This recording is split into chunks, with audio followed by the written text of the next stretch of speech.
6ix9ine sat in federal court, looked the defense attorney in the eye, and confirmed Cardi B was a blood. Most people heard that story and got it wrong. The media reported that 6ix9ine named Cardi B as 9 Trey. That is not what the transcript says. The actual 250-page court record from U.S. versus Ellison and Mack, filed in Manhattan federal court in September 2019, tells a completely different story. And what Cardi B said publicly after that testimony did not deny what mattered. Today, I am going to show you exactly what was said under oath, what was left out, and what her own response actually confirmed. The day he took the stand. It was September 2019, Manhattan federal court. The case was United States versus Anthony Ellison and Aljamiah Mack. Two senior members of the 9 Trey Gangsta Bloods street gang were on trial for racketeering, robbery, and assault.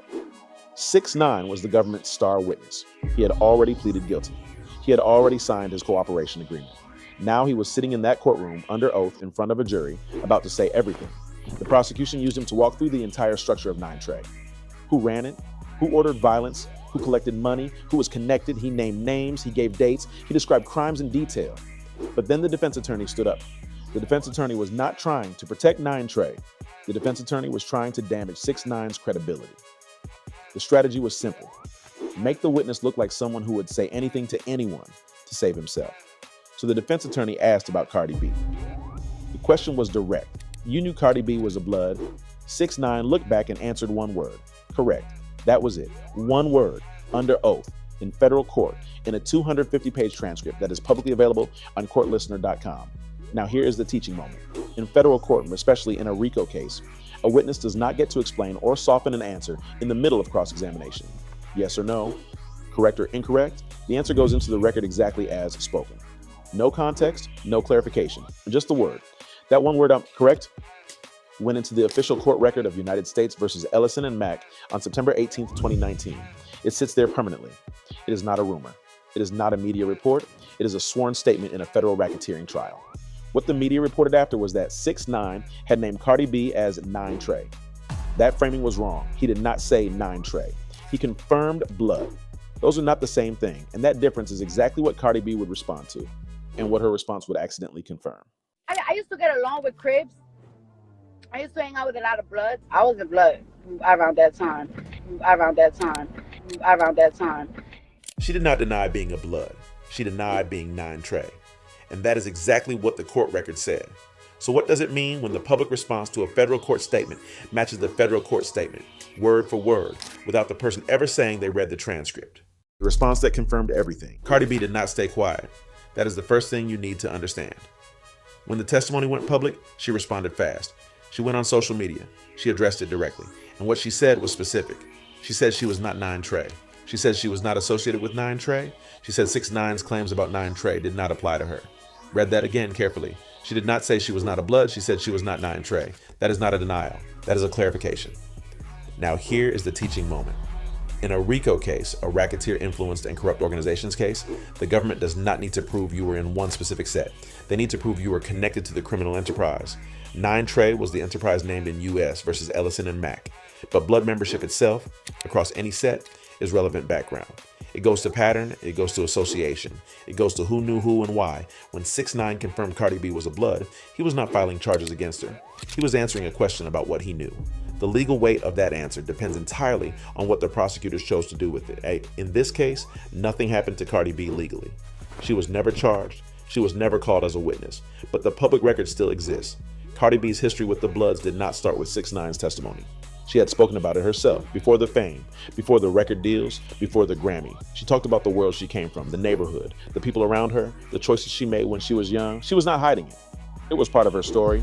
She said it herself in her own words on camera. She was a blood, she was not 9 Trey.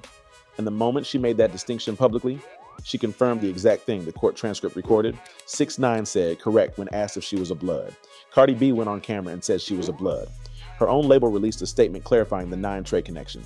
Nobody in that entire chain of events denied the blood membership. Think about what that means.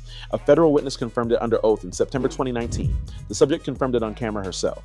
The label confirmed the set distinction. 3 separate sources, one sworn, one recorded, one official, all pointing at the same fact.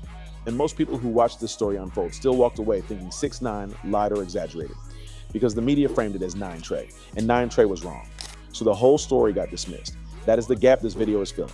The question now is not whether Cardi B was a blood. She confirmed that herself. The question is, what does it mean when a federal court puts your name in a racketeering transcript?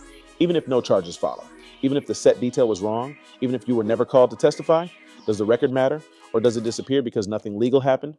No regret, no problems, no apology. Here's what most people expected when 6ix9ine got out of federal prison in April 2020. They expected him to be quiet.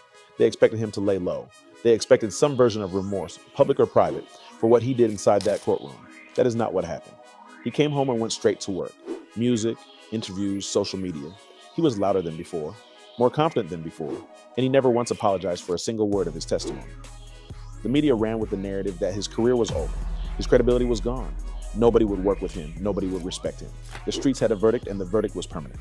He went platinum from house arrest. Now here's the teaching moment. A federal cooperation agreement is not just about what you say in court. It is about what you give up and what you receive in return. 6ix9ine was facing 47 years. He was 22 years old. The government had wiretaps, surveillance footage, and witnesses who had already flipped before him. His attorney knew the case was built. The cooperation agreement was not weakness. It was a calculated legal decision made by a person who understood exactly what the alternative looked like. 47 years, he was 22. Do the math. He served 2 years, he came home, and he never pretended the decision was anything other than exactly what it was.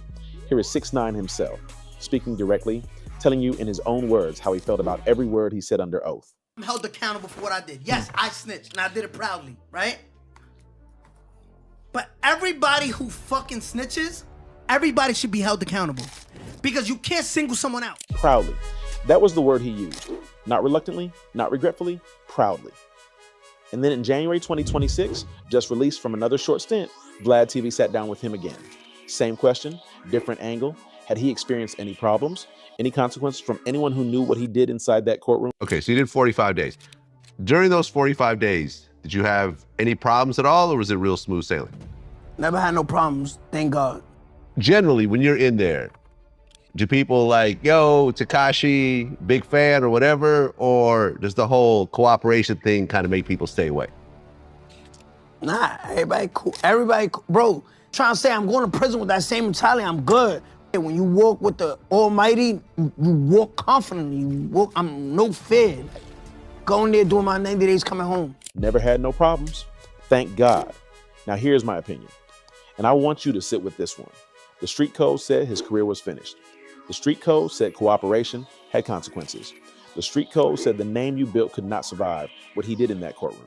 Every person who repeated that verdict, every interview, every diss track, every comment section was certain the outcome was already written. 6ix9ine went platinum, toured internationally, sat for major interviews, walked back into Vlad TV in January 2026, calm, unbothered, smiling, and said never had no problems. The verdict the streets delivered never landed. And Cardi B, whose name sits permanently in a federal racketeering transcript from September 2019, went on to win a Grammy, headline festivals, and never faced a single legal consequence from that testimony. So here's what this story is really about. It is not about snitching. It is not about which set you claim. It is about how federal records work and who they actually affect. The transcript exists, the sworn statement exists, the camera confirmation exists, and nobody involved, not 6ix9ine, not Cardi B, not the government, has ever walked any of it back. On September 18, 2019, in United States versus Anthony Ellison and Aljamiah Mack, a federal witness confirmed under oath in Manhattan federal court that Cardi B was a blood, and her own public response never denied it. The government built a racketeering case. A star witness took the stand. A famous name entered the court record. And when it was all over, the witness went platinum, the named person won a Grammy, and the transcript sat quietly on courtlistener.com, where anyone can read it today. Here's the question I want you to think about. When a federal court puts your name in a racketeering transcript, even with no charges, even with no conviction, even with no trial, does that record follow you? Or does it disappear the moment the cameras move on?